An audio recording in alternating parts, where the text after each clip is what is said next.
pessoal, a aula dessa semana então vai ser sobre um dos temas mais importantes quando a gente fala de emergências neurológicas, que é reconhecer e manejar a hipertensão intracraniana. Bom, então, qual que é o objetivo dessa conversa que a gente vai ter hoje?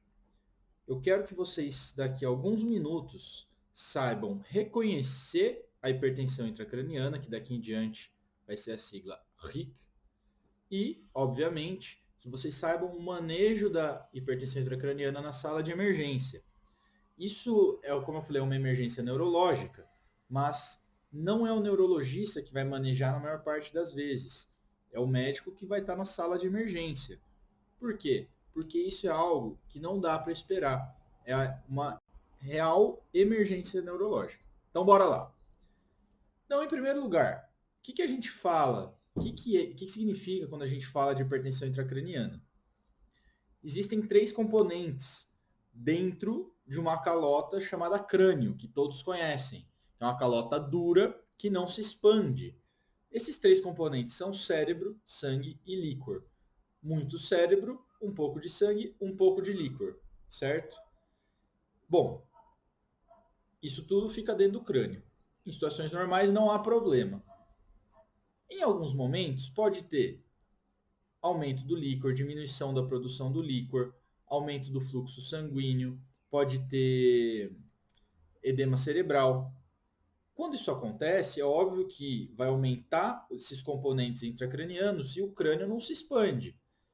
E existe, até certo ponto, uma autorregulação. Então, por exemplo, vamos supor, está tendo um pouco de edema cerebral, pode diminuir um pouco o componente de sangue, diminuir um pouco o componente de líquor, e isso vai se adaptando ali dentro. Até que chega um ponto que esse mecanismo de autorregulação não dá conta, por exemplo, para um AVCH, um hematoma extenso, intraparenquimatoso ou qualquer coisa assim, e isso começa a comprimir contra aquela calota dura e começa a apertar o cérebro. Isso vai gerar isquemia, isso vai gerar hipoperfusão, isso pode gerar síndromes de herniação. Isso foi um latido porque o cachorro acabou de latir. Então é o seguinte, o que pode causar esse aumento da pressão intracraniana? AVCH, tumores, edema cerebral difuso, por exemplo, um mega AVC, por exemplo, trauma, tá bom? Hidrocefalia, vamos supor, você teve uma neuro-TB, vamos supor, e aquilo não deixa drenar o líquor e você faz uma hidrocefalia obstrutiva. O fato é, qualquer um que seja o problema, vai gerar hipoperfusão, né? Porque isso pode comprimir vasos, pode aumentar a pressão intracraniana e dificultar que haja perfusão cerebral pela pressão arterial sistêmica vindo das carótidas, vertebrais, enfim. E quando a gente tem um componente de pressão, um gradiente de pressão entre uma parte e outra do sistema nervoso, por exemplo, está mais alto aqui do que aqui, o que vai acontecer? Isso que está aqui vem para cá. Isso chama herniação. Vamos falar um pouco mais depois. Então, basicamente, é isso, ó, só para dar uma ilustrada. Você vê aqui, ó, por exemplo, eu estou apontando, vocês não estão vendo. Ali onde está um cal, tem um gradiente de pressão que hernia essa parte inferior do diencéfalo, tá bom? Bom, então, obviamente, é algo grave, obviamente, é algo que a gente vai ter que tratar, mas primeiro de tudo a gente tem que reconhecer. Então vamos lá. Para reconhecer, vai ser predominantemente clínico, porque muitas vezes a gente não vai ter outros recursos a tempo à disposição para poder diagnosticar a hipertensão intracraniana. Então, tem sintomas gerais. Imagina, cabeça está apertando, vai dar o quê? Cefaleia. Eventualmente, vão ter vômitos e como o sexto par ele passa mais externamente, você pode ter, pelo aumento da pressão intracraniana, uma paresia, uma paralisia do sexto par, que é o abducente. Então, o paciente pode ter, de uma forma bem simples, estrabismo, tá bom? Você olha, o paciente está estrábico. Ou você vai fazer o teste da movimentação ocular extrínseca e ele está com uma paresia, paralisia do sexto, ele não abduz o olho, tá bom? Aqui no caso, o problema é a direita, porque predomina o terceiro par, fazendo a adução do olho, né? Trazendo para dentro. Tem as síndromes de herniação, que assim, eu vou falar de duas predominantes, porque o que importa saber é perceber sinais clínicos que mostram que uma parte do cérebro está indo para onde não devia, que é aquilo que eu expliquei do gradiente de pressão. A mais famosa é a hérnia de Uncus, né? A herniação uncal. O que vai acontecer? As principais manifestações vão ser por paralisia do terceiro par. Agora não é mais do sexto, do abducente. Agora é do óculo motor. E lembra que o óculo motor, o terceiro par, ele leva a inervação parasimpática. Parasimpático faz miose. Uma vez que você tira o tônus parasimpático, o paciente vai ter midríase. E mais precoce que isso é você vê que o reflexo fotomotor está lentificado. Ele fica lentificado, de repente começa a fazer midríase e depois pode até ter um predomínio do abducente, tá? O olho vai ter um desvio lateral e eventualmente inferior, certo? Além desses sintomas de terceiro par, a hérnia de Uncus vai causar rebaixamento precoce, pode ter uma hemiparesia, hemiplegia contralateral e o paciente muitas vezes apresenta, junto do rebaixamento, né, alguma descerebração, decorticação, posturas patológicas. Não tem dúvida que isso é um quadro grave que tem que ser manejado agora. A outra é a herniação central, é quando o gradiente de força leva bilateralmente esse deslocamento do cérebro. A midríase vai ser bilateral e o paciente vai estar rebaixado. Bom, por fim, tem a famosa tríade de Cushing, que todo mundo lembra, que é bradicardia, hipertensão e bradipneia. O paciente faz 50 de frequência, 160, 170, 180 de sistólica, mas lembre, isso é tardio e é raro acontecer esses três juntos. Não espera isso para manejar a hipertensão intracraniana. Tem as coisas do começo, você tem alguma doença no sistema nervoso central, com aqueles sintomas, já suspeita. Bom, suspeitei. E agora? Bom, óbvio que a gente vai precisar de uma imagem do sistema nervoso central, uma tomografia de crânio sem contraste em geral.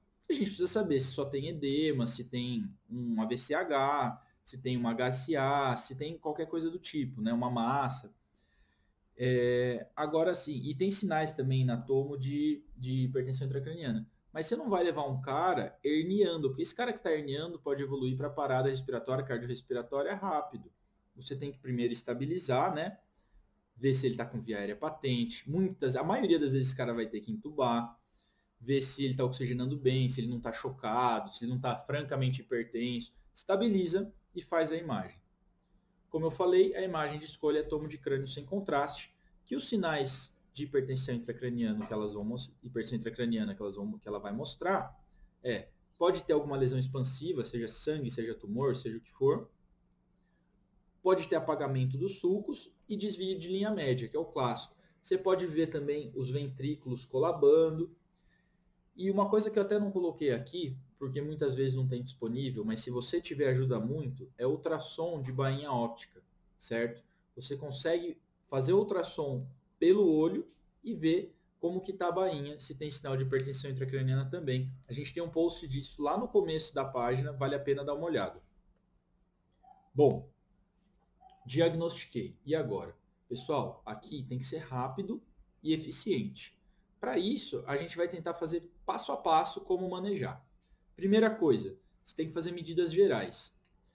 Então, estabilizar, né? MOVED, né? Monitor, oxigênio, V, exame destro, mais ABC. Hoje eu fiz essa aula ontem, essa noite eu até sonhei com destro. Isso não vem ao caso, mas tem que fazer destro. Elevar a cabeceira, pelo menos 30 graus. Por quê? Isso é simples, tentar facilitar o retorno venoso, tentar diminuir o componente de sangue, lembra? E fazer os normos, normonatremia, normocapnia, temperatura, né? Não deixar tratar a hipertermia, normoglicemia, você não quer evitar nem hipo, nem hiperglicemia, tá bom?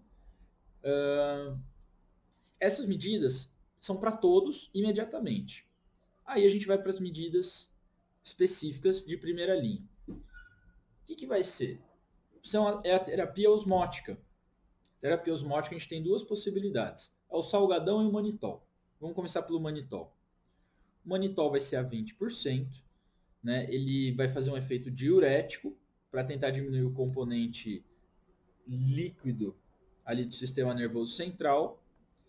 E a dose é meio a 1 grama por quilo, intravenoso em bolos. Ele vai ter um efeito fugaz, então a cada 4 a 6 horas você pode deve repetir se necessário, com cuidado. Aqui, tanto no manitol como no salgado, a gente vai ter que fazer uma monitorização de segurança para ver se a gente não está dando demais. Aqui, o parâmetro que a gente vai usar é a osmolaridade, porque o manitol é um osmol. Então, a gente vai manter a osmolaridade abaixo de 320.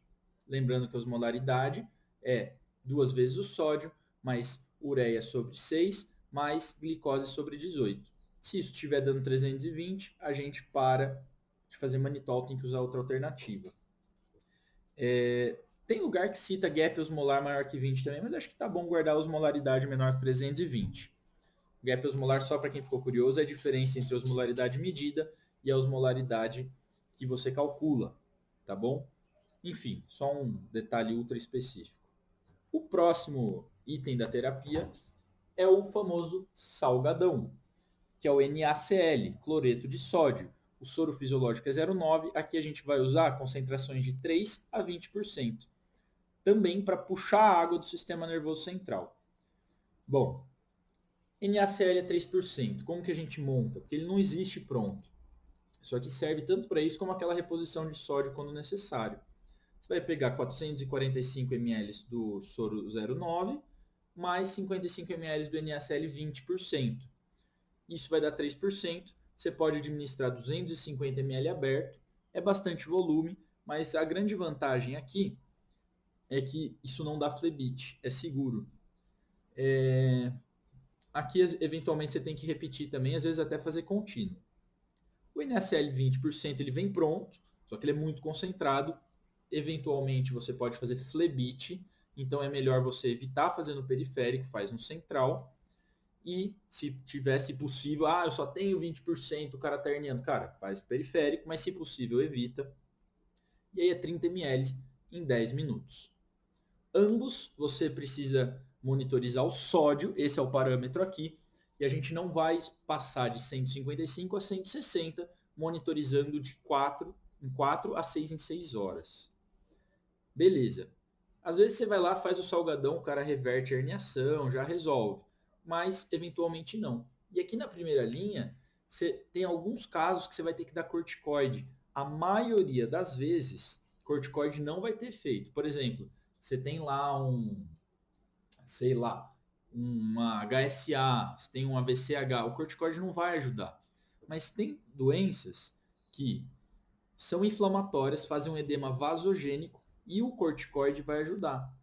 Principalmente em tumor de sistema nervoso central, fazendo hipertensão intracraniana. E lembra aquele cachorro que deu uma latida? Olha, ele veio dar um oi para vocês. Tá aqui, ó. E abscesso. Abscesso tem menos evidência, mas você pode tentar também. Qual corticoide? Dexametasona, 4 mg, 6 em 6 horas. Tá bom? Bom, ainda na primeira linha, você tem que chamar a neurocirurgia muito rápido. Por quê? Primeiro que existem doenças que só a neurocirurgia vai conseguir tratar. Segundo, que muitas vezes esse paciente vai precisar de uma derivação. Você vai precisar vai abrir a calota para poder resolver o problema. O cara tem uma hidrocefalia obstrutiva. Você precisa fazer a DVE, né, derivação ventricular externa. E isso eventualmente te ajuda até a monitorizar a pressão intracraniana, mas isso é uma vereda que a gente não vai entrar aqui. Porque em geral, em paciente, eu vou entrar. Paciente de trauma, TCE, você tem indicações, em alguns casos, de fazer monitorização da PIC. Paciente clínico é bem difícil de dizer. Em geral, a maioria das vezes você não faz. Isso vai ser uma coisa também mais para o intensivista depois. Agora, olha que legal. Vamos supor, você está com um paciente que tem uma DVE, vamos supor, por qualquer motivo, tinha um trauma, derivou e está lá com a DVE, está com hipertensão intracraniana. Você vai lá, vai no sistema e tira 5 a 10 ml de líquor. Meio óbvio, né? Tá hipertensão, você tira 5 a 10, isso já ajuda a resolver. Bom, não resolveu. Ah, e uma coisa que não está escrito, mas que eu vou falar. Se você ainda não fez a tomo, porque o paciente está verniando, e ajudou com a primeira linha de tratamento, essa é a hora de fazer a tomo, tá bom? Vamos lá. Não resolveu. Em geral, esse paciente já está entubado. Mas se ele não tiver, entuba e seda. A sedação propofol muitas vezes consegue diminuir a pressão intracraniana, tá?